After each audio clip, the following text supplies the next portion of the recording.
I'm starting to understand a little bit why Gen Z is embracing socialism. Like, first off, I don't even know what socialism is. I hear something I don't understand, and it makes me scared. I don't. I don't want to know what it is. It sounds like sharing everything and nobody owns anything. It sounds pretty awful. But I'm starting to understand why they like it so much. I'm starting to get it. First off, I don't want to generalize. Not like everybody who's Gen Z likes socialism. That's horrible. That's a horrible, gross overstatement. But I do want to say I understand them. So let's start off with the fact that from the time these people have been growing up, they've been told, hey, you're not going to own anything ever. You're never going to own a house. They struggle to even own a car. You know, you lease it and the payment's super high and then it gets repossessed, or you won't own nothing ever. They kind of are aware of that. Yeah, I won't ever own it. I rent, I borrow, I lease, but I don't own things. That's something they've already gotten in their head, which really sucks.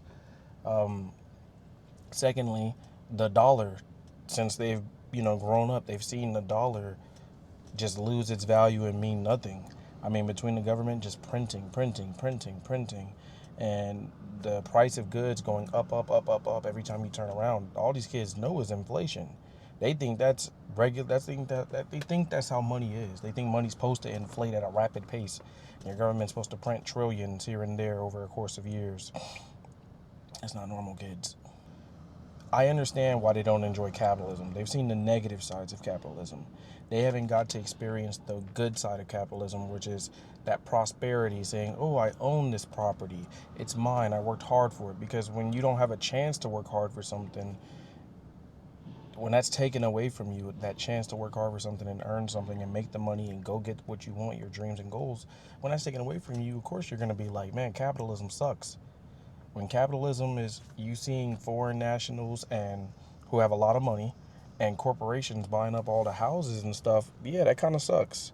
I remember when I was looking for my property, I remember me and Alyssa, when we were looking for land, I remember seeing a map showing how many foreign countries and foreign nationals, like individuals of other countries, how much land they own, how many acres, and it blew my mind. I was like, look at this acreage. This is beautiful acreage. Got a little flowing river with a little baby waterfall, pasture land, and it's going for something $1 million, and then it's gone.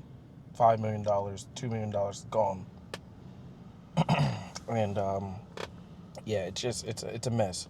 So I understand where these kids are coming from when they say, and I don't want to call them kids. I know they're adults, but I understand where Gen Z is coming from when they say, hey, you know what, man, this capitalism thing is whack. Because as Americans, we love the thought of capitalism to a degree, but most of us don't get to experience the joys of it at all.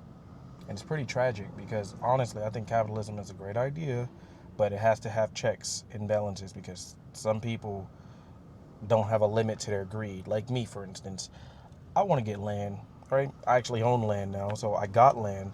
And there's a number I wanted, but there's a number I would never go above. You know, I don't need to be Mr. 100 acres plus because at some point, it's so much land that you're going to be like, I'm never going to. Now, if you want 500 acres, that's your prerogative. I'm just saying, like, there's, that's the problem is that some people want it. They want it all. They want the bank account with 500 billion. You know what I mean? They want that. I don't want that. I just want to make it, be chilling with my family, living on my property. But some people ain't happy with just enough or a little bit more than just enough, So I just wanted to make a short video and talk about it because I understand totally where these kids are coming from, man. I'm a millennial, and I think our generation was the first one to be like, hey, these generations before us are kind of, they kind of it up. Yeah, they kind of messed it up. Excuse my language. And I think that's how Gen Z is feeling. They're like, bro, we don't own nothing. We'll never own nothing. We're told to shut up. We're not working hard enough. These jobs are barely hiring. And when they do hire, they're talking about, you know, 15, 12 an hour. Like, I don't blame you. Trying to put you on salary for chump change. I'm out of water. This damn economy. Bye, guys.